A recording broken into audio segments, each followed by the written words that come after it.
Welcome to the third installment of the Black and White podcast.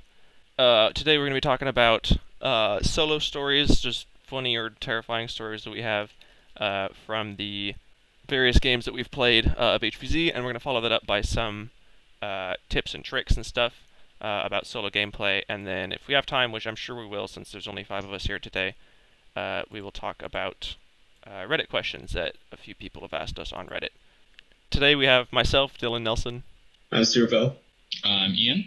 And Kyle. And I'm Natalie. Sweet. To start, I think we're going to defer to Ian, who is our most solo player here for crazy stories or silly stuff that's happened on his own.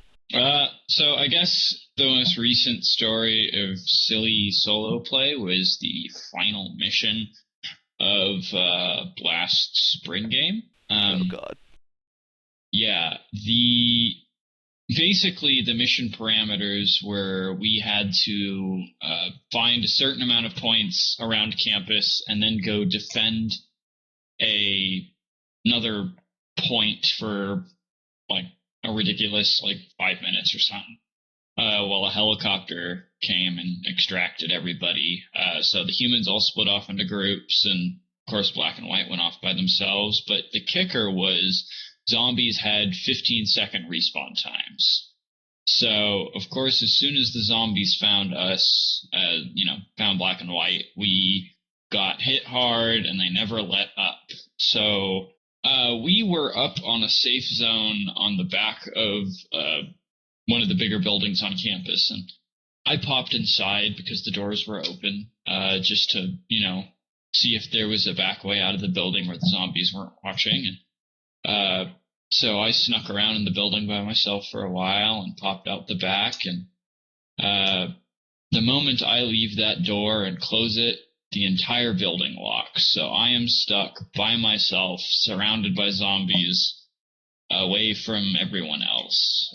During which point, I reverted to my favorite play style, is make sure no one sees me, and if they do see me, I can run faster than them.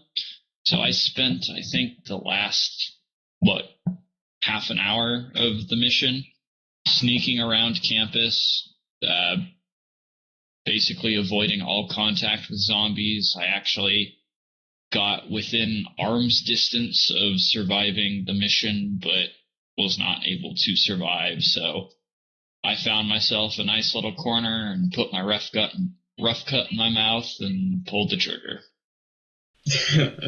Leaving on your own terms. Always. Yeah.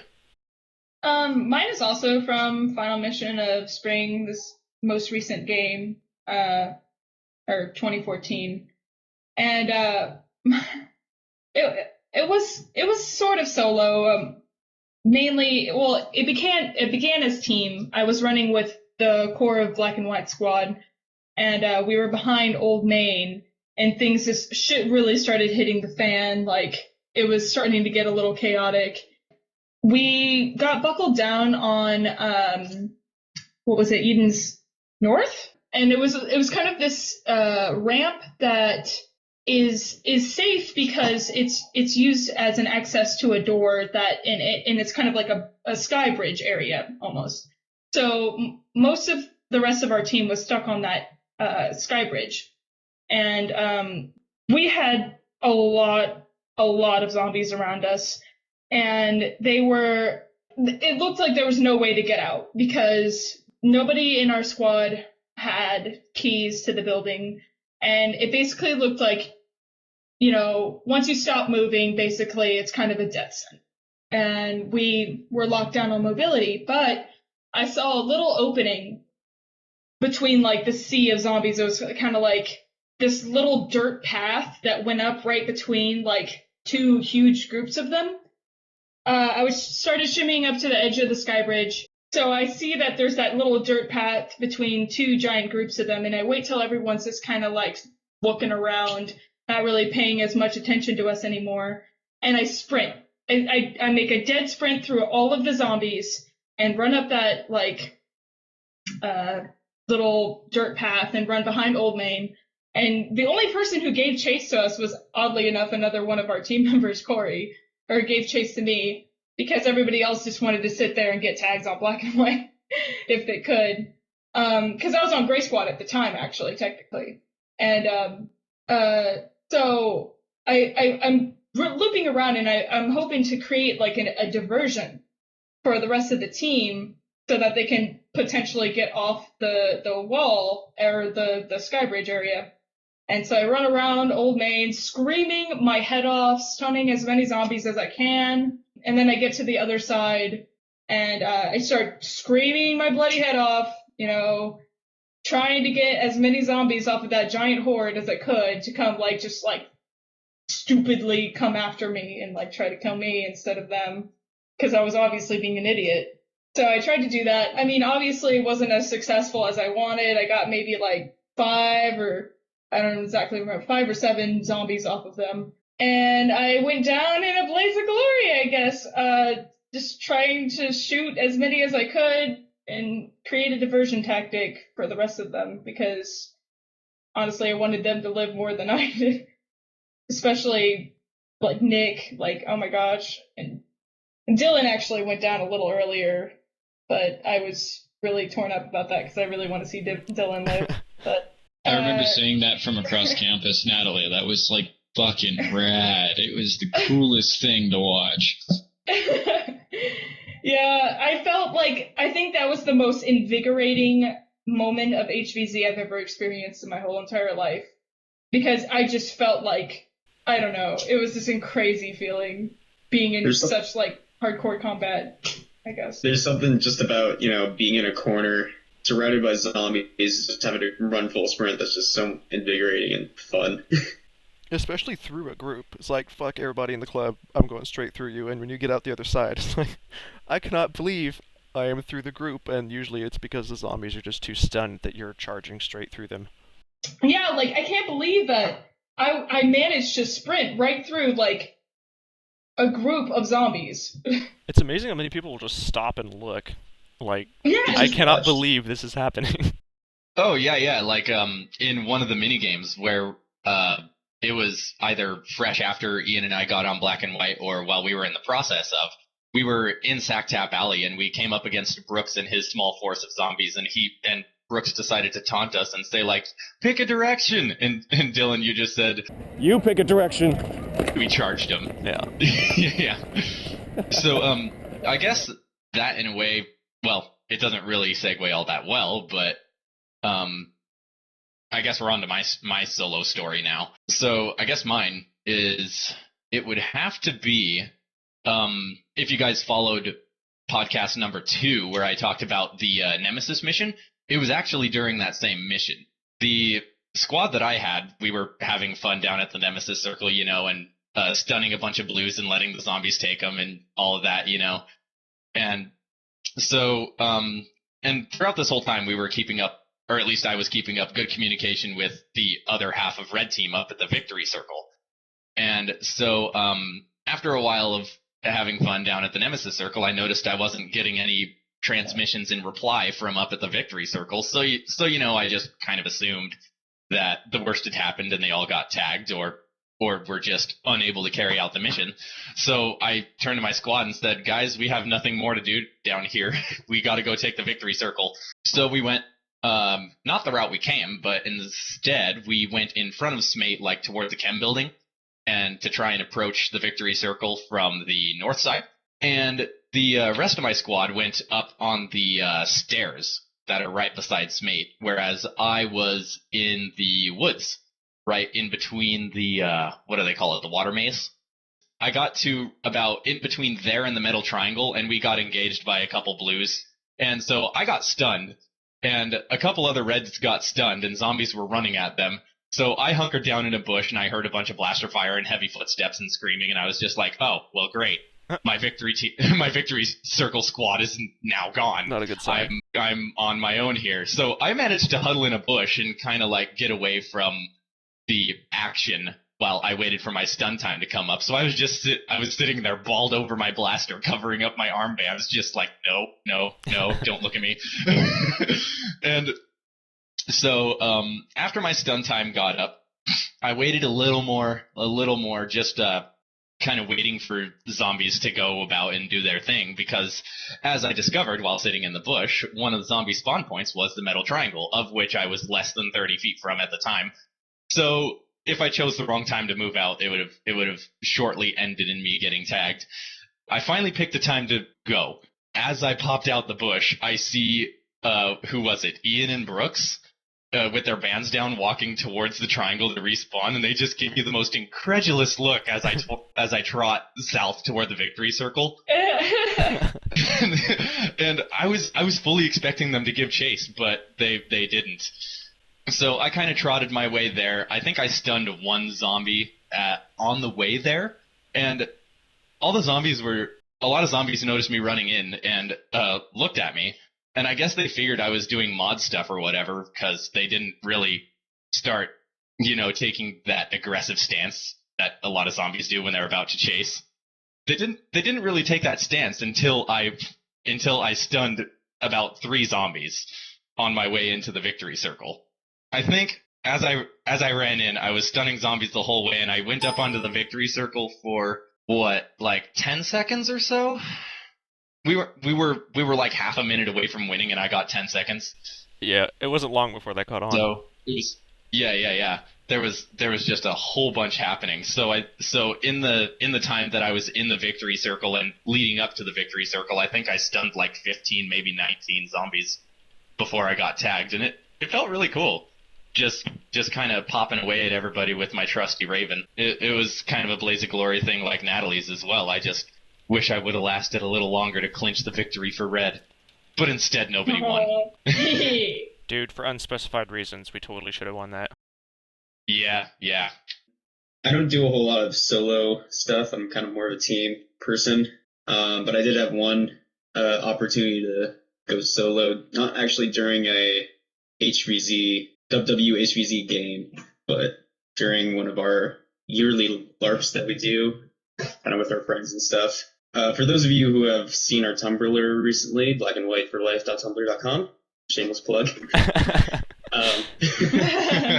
So yeah, I'm kind of the naval specialist, and by that I mean I am a scuba diver and I own a dry suit and stuff like that. And so one of my ideas was, hey, I should bring this dry suit to the LARP, because there's this huge river that goes through the majority of the place that we went to. This was kind of near the end of the game, in like the last few hours when we were kind of in like a fuck all mode.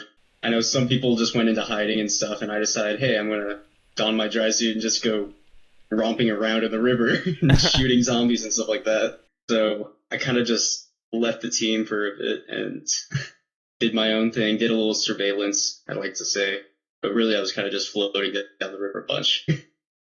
Because no one would go in after me. If those weren't so expensive, I'd be so down to get like 9 of those and just have our whole team spec opposite out of the water in the middle of the night. Dude, that would be so cool. Didn't you have your dry suit on when Nelson was gallivanting down the river?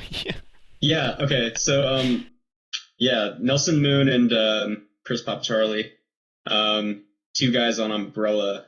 This was also very near to the end of the game. They were kind of also in a fuck all mode. So Nelson Moon, who is he Korean? Yeah, he's Korean. Yeah, he's Korean. Yeah, but he was pretending to be basically a Viet Cong, and Chris was pretending to be a communist Russian, and I was basically the American Navy SEAL in a dry suit who was battling them from across the river. Yeah, that was a lot of fun. On the note of 24-hour events, my solo story came when I was hiding in the tall grass outside of a cabin that Black and White was resting in, because it was 12:30 in the morning, and everyone was tired, and it had been, I don't even know when we started. It had been a long-ass day, and it was hot, and everyone was worn out. So we all hid in the cabin, and I was outside on Overwatch, and it was cool to do that because that was the first Overwatch where it's actually, if I don't keep my shit together and notice things, people are going to die. So I'm hanging out there, and zombies come and fuck with the cabin to my left about 40 feet or so, and I'm hiding in the shade. The way the light worked was just way too complicated. Reference this shittily drawn MS Paint picture if you want to understand how the light was going. But the way I was behind the shadows, the zombies to my left couldn't see me, and so once they milled around and bumped the cabin and banged on the windows to scare people, they fucked off for a little while. And then 3 or so minutes later, I look across the field, and Ian is just strolling across the field, not necessarily nonchalantly. I mean, he's looking around, but I don't know. Why were you just randomly walking across the field at that point? The last time I saw you fuckers was, hey, look, it's that black guy who murdered the 2 innocent white women. Okay, that is so bad. That'll be a Nick story when we get Nick on here finally, which will probably be in a couple weeks. Oh yeah, because we were zombies at that point. Okay, that makes sense. So that was the randomest shit I'd seen all night. Okay, look, zombies fucked off. A few minutes go by. Oh look, it's Ian in the middle of the field for no reason. So I army crawl up to where the glare meets the shadows, and I stuck my hand out or something, and I go, "Hey asshole!" And you just suddenly like your head whips around and looks towards where I was. Did you see my like hand come out at all? Because I had no idea if that was actually going to work with the light. Well, and from my perspective, what happened was, suddenly the shadow called me an asshole. And then, I've had no fucking clue what was going on, but your fingerless gloves that I could recognize if I was blind, suddenly appeared in the light. I was just like, what the fuck, Dylan? Well, I'm glad that worked, because I had no idea. I just was wondering if you thought the forest just called you an asshole. But then you came trotting over and kicked it with me for a little while, and then zombies come back because Shadowhaven people 4 or so cabins down are having a fucking block party in their cabin or something loud. So zombies come back. Who knows why they picked our cabin to fuck with? But they did, and they wander over and they start banging on the front door and stuff. And so I'm behind the shadows. Maybe I'm 10 feet back at this point, and I hear like a slight rustle behind me, and I slowly turn my head to see what the noise is, and I see Ian like. You ever catch someone like in the middle of doing something they're not supposed to? It's that face that people get. It's like the "oh, I've been caught" face. And I turn around and look at you, and I put up the hand signal for stop, and your eyes got super big, and I interpreted that as, "This is not safe, bro. We gotta fucking go." And then I did a face back that said, "No, dude, we gotta stay here. Just trust me." Is that what? Did I interpret that correctly? Well, the funny part about that is as soon as you turned around and did the hand signal with the zombie that was pounding on the front door of the Cameron, looked directly fucking at you. And what I think happened is they probably heard me trying to fuck off or you turning around and just they looked straight at you. So I was currently, taking a fatty shit in my pants, but they fucked off apparently. They didn't see you or anything. Oh, that's good. That's funny. He must have been gone by the time I turned around, because I totally didn't see him. That's weird. So they bang on the door for a little while, and then they fuck off. And then a while later, they come back. This is probably like 20 minutes later. They come back, start banging on houses again. It was I don't remember who it was. Probably new zombies that weren't aware that that house had been banged on already. I see this new group coming 20 minutes later, and I realize that this amount of zombies is going to encircle the house, step on me and Ian, and then no one's going to be able to tell people on the inside that they're coming, so everybody out. So I hiss into my radio to Eric, who's got his on the inside. Everybody needs to get up and get out. And within like 10 seconds, suddenly like they were so loud on the inside of the scour, people were so loud that it sounded like they were moving beds or something. Door fucking flies open. 6'2", 200-pound Eric comes fucking flying out at light speed through all these zombies who are, like we mentioned earlier, so confused that someone just sprinted straight at them. They don't do anything, and they turn around and watch Eric run away, and then they come back doing the zombie thing because it is a LARP and they were in character.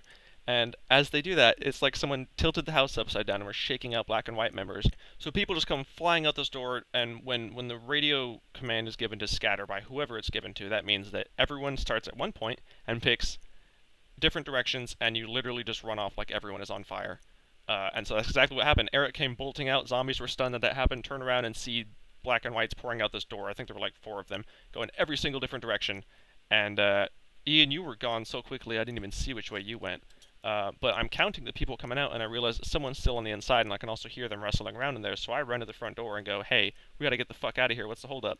And apparently Nick had his backpack stuck under a bunk bed.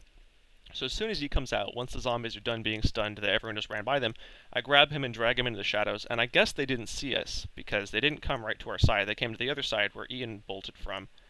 And as they start surrounding the house and going inside, Nick looks at me like, "Holy shit, what are we gonna do?" And so I'm panicking. I'm looking up both ends of our both avenues of our escape are cut off. And so I reach into his backpack and I grab a water bottle out that was like 3/4 full. And baseball mode activated, I chucked that shit as far as I could down the row of cabins, and it hit the roof of one and bounced off and hit something loud on the way down. And suddenly all the zombies stop and turn that way, and me and Nick just bolt along the fence line that was there. And I really, I really wish we could have seen the reactions of the zombies that realized that everyone just scattered through all of them and they didn't touch a single person. But I thought it was fucking hilarious to see people come pouring out of this cabin like someone was trying to burn it down or something. Um, but yeah, that's moral of the story is have your shit ready to go and have Overwatch. With that last story, I guess we could jump to solo tips, and again, I'm going to defer to Ian. I'll try to do this real quick. What would you tell players that either run on their own as a habit or suddenly find themselves on their own? I guess 2 or 3 quick tips I could give people is if you're in combat, you're doing it wrong, always check your 6. Always, every 5 seconds, check your 6. For those of you who don't know what check your 6 means, that means look behind you. Look like a paranoid crackhead watching your back. And if you do get into combat, wait till the last possible second to shoot. Because if you're running solo, you have limited ammo, so you don't want to miss even a single shot. So basically, everything that Ian said was solid. Normally, I mean, I'm not really known for my solo playerness. I like to run in a squad, but I mean, everybody has to get to class, and not everybody can have a buddy when they are getting to class. So usually, what I do is I take really unconventional routes, and I plan those ahead of time and run them to make sure that they're solid and that they can work. I have my head on a swivel. I look like a crackhead when I'm playing HVZ, and I'm totally okay with that. I guess it's good for survival. And knowing campus is another good one that was said. Be sure, especially during missions, if you're for some reason find yourself alone, make sure that you know every corner and what the terrain is like on the other side of that corner and that kind of stuff, so you can anticipate if where somebody's hand would maybe come from or something like that, or like exactly how somebody would crouch behind a certain structure.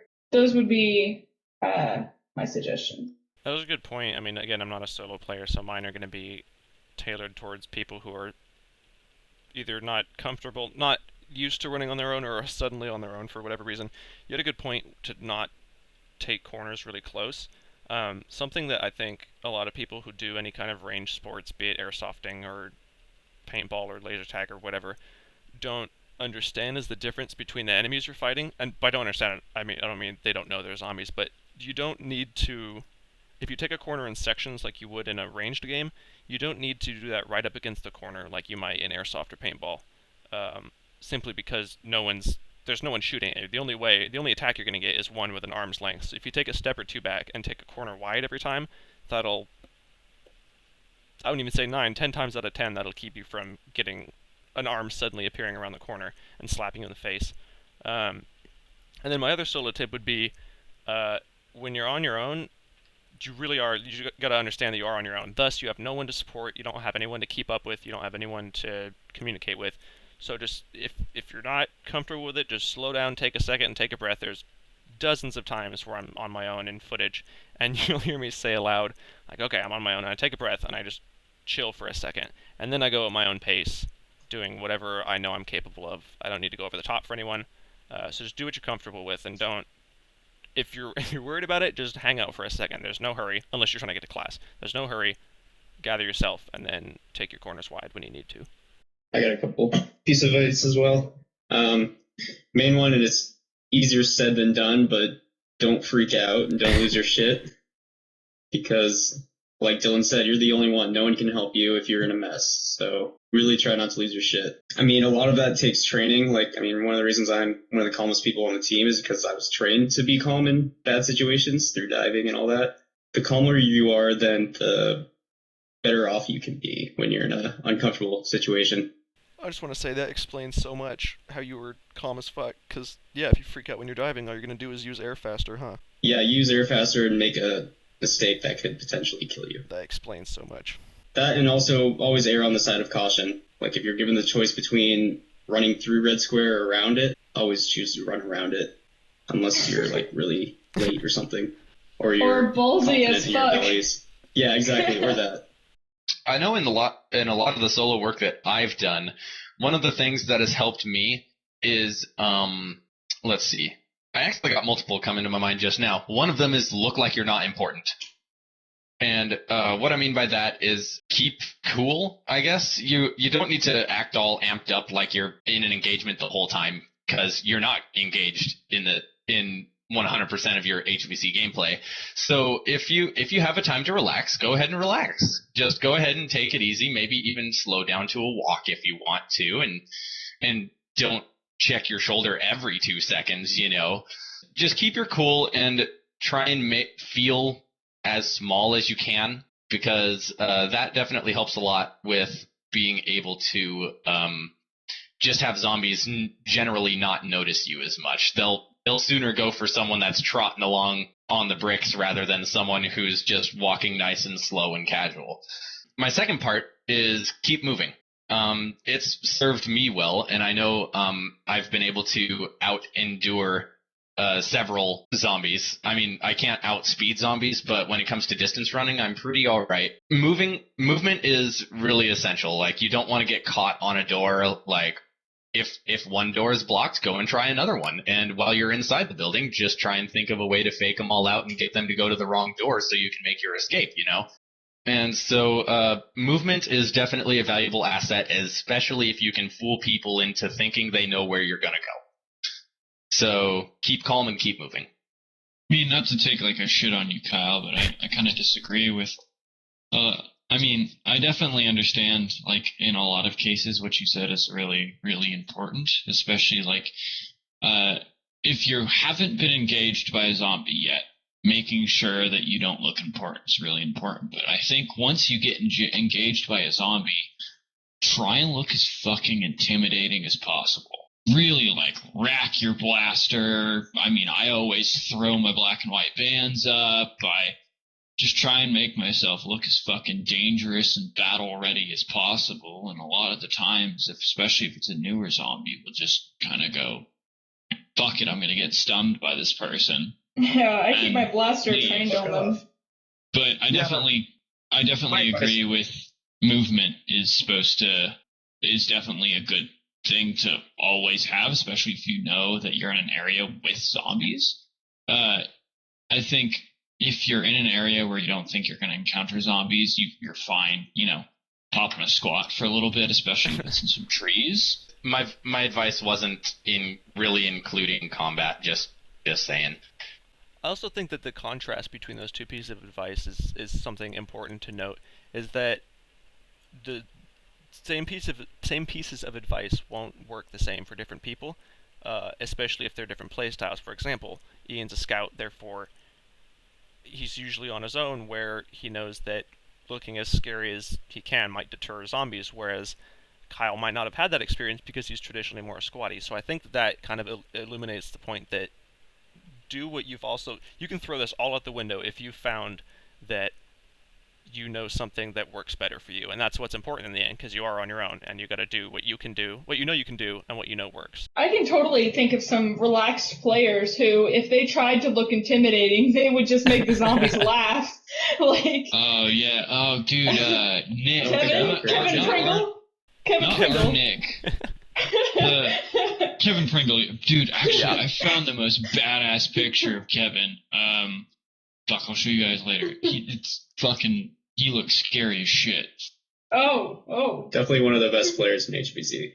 Oh, he's good, yeah. But he's always takes a more relaxed approach, and it works for him.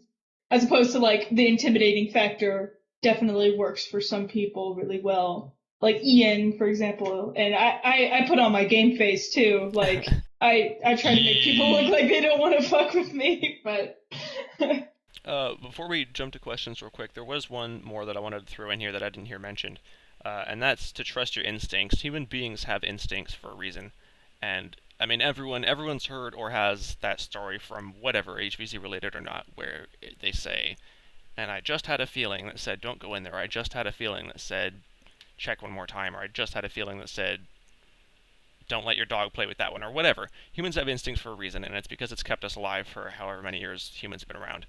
And I cannot tell you how many times I've just suddenly had a bad feeling, and just I have absolutely jack shit to base it on scientifically.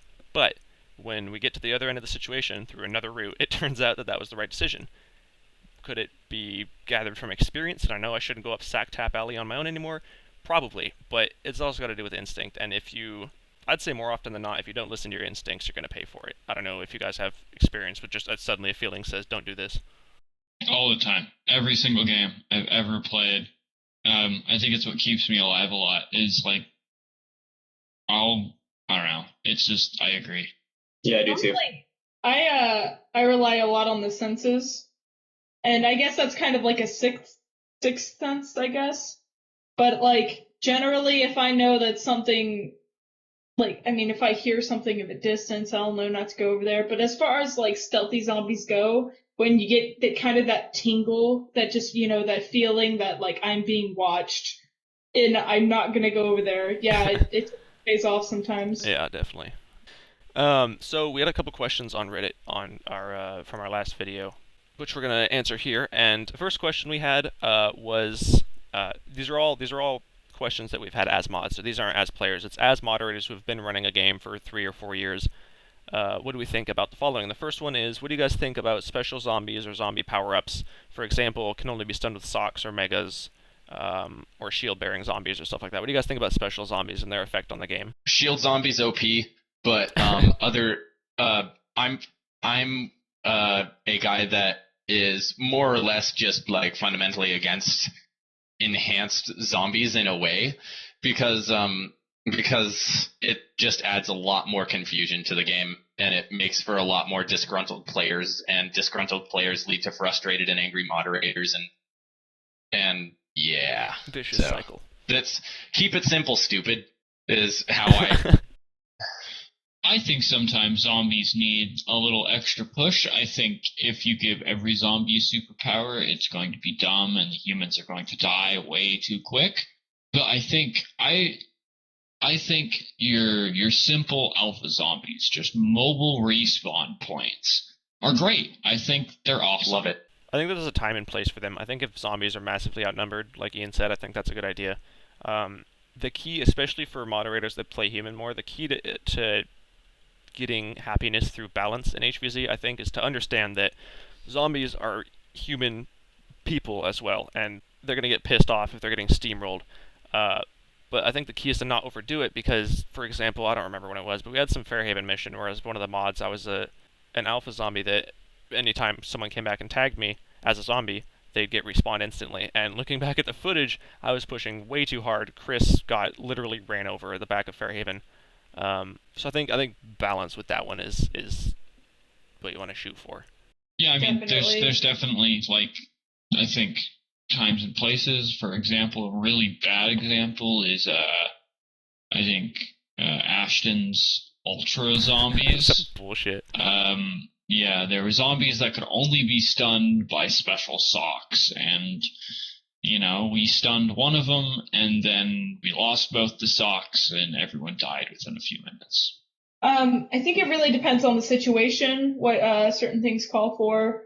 Like, obviously, you're not going to want to throw a bunch of, like, spitters, which are zombies that can throw socks or something, in a game where you already have alphas. Like, that would be stacking it. But, like, just knowing, like, having a good game sense of when certain specials and what kind of certain specials would really, like, balance the game would be good, or at least make it really interesting. Like, we came up with the whole Nemesis idea of a zombie only target, or a certain super hardcore special zombie that can only be stunned with one sock, kind of like the Ashton super zombie, but only targets one team. So, like, if any other players next to it that isn't on a particular team, they won't get pursued by the Nemesis.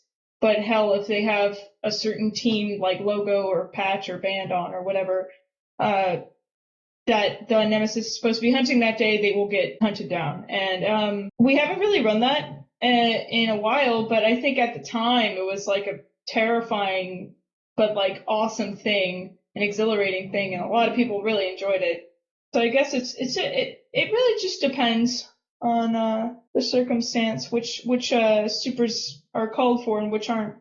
So the converse side of that question is the second one, which is what do you guys think about gradual human blaster unlocks?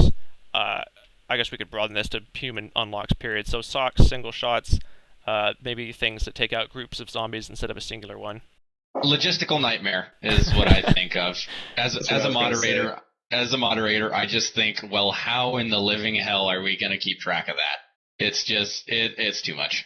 It's a cool idea and I like it, but it's too much. I could see it working for much smaller games. I mean, if we had half the player base that we have now, it could be a pretty fun idea. But I don't think it'll work with the amount of people that we have. I mean, for those of you who don't know, Western has on average anywhere between 400 and 600 players a game. On a campus that's actually not that big. Yeah, I think I agree wholeheartedly with what Kyle said and what Stu and everyone has been saying. I think that would be a logistical nightmare on top of everything else that the moderators already have to deal with. It would just be so many things that you have to keep in consideration and so many like variables that you can only keep tabs with. So I feel like maybe something for maybe a mini game or something, 1-day mission kind of thing, but not a full game. Gotcha. And then the third and final question, and I can probably predict what everyone is going to say here, and I'm guessing the answers are going to be the same. What do you guys think of giving melee weapons, i.e. Nerf swords or LARP weapons to... I don't know if this person asking meant humans, but first we'll go with humans. What do you guys think of giving melee weapons to humans? Okay, first, I love it. I wish it could happen, but it's too dangerous. It is by far just way too rough of a gameplay manner. Like, as we learned at the mini LARP with fucking Mike giving Kathy a concussion, we... even when melee weapons are allowed, there is a lot of inherent danger to them.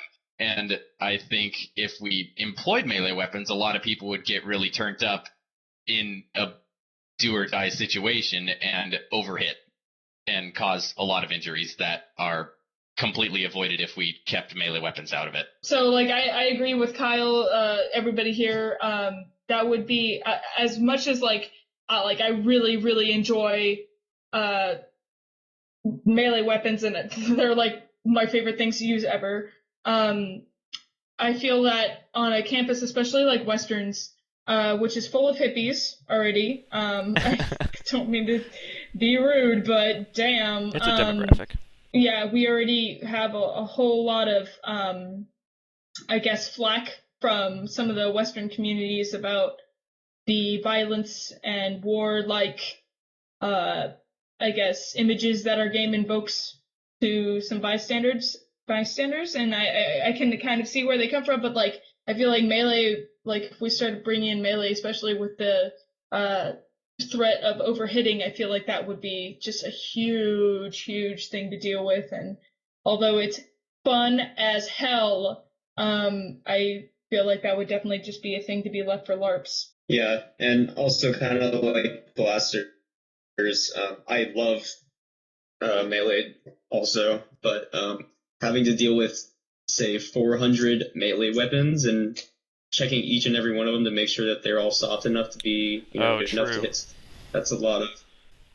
Too much damn work. Yeah, and also, as moderators, we also have to consider non-players as well as players, and I think it's definitely one thing when one of our players shoots a non-player with a dart, and a totally different story when someone's getting whacked by a melee weapon who's not playing. That'd be so much worse. Holy shit.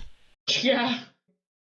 I would never die. I'm just going to tell you that now. If melee weapons were allowed, I would never get tagged. Ever. Like, ever. Oh, yeah. Forever, ever. I've seen videos, actually. I think Basic Nerf had some videos of him playing HVZ where the zombies had pool noodles. And I thought that was a really neat idea. But giving them to humans takes away the advantage that the zombies have, which humans, when they're required to use socks and Nerf blasters, one, they can miss, which is a lot harder to do with a melee weapon. Two, melee weapons don't need ammo, and melee weapons don't jam. So I think if you give them to humans, it's it makes the game too unbalanced.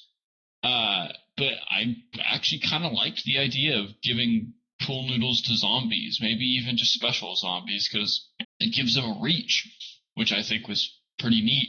Mm-hmm. Yeah, so I guess that was kind of segue into my next question. The opposite side of that, what do you guys think about giving something like pool noodles? Probably not Nerf swords, because that's obviously going to hurt people if they go too hard. But what do you think about giving pool noodles, or that's the only example I can think of, something to zombies to extend their reach by a couple feet?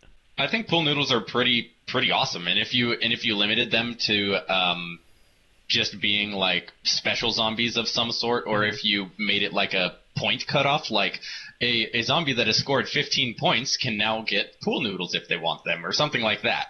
So I really like the idea of pool noodles, and I can't really think of any other advantage that a zombie can get other than maybe taking one additional, maybe two additional shots before they're stunned. But I would be in favor of giving small advantages to zombies who have proved themselves to be participants in the game.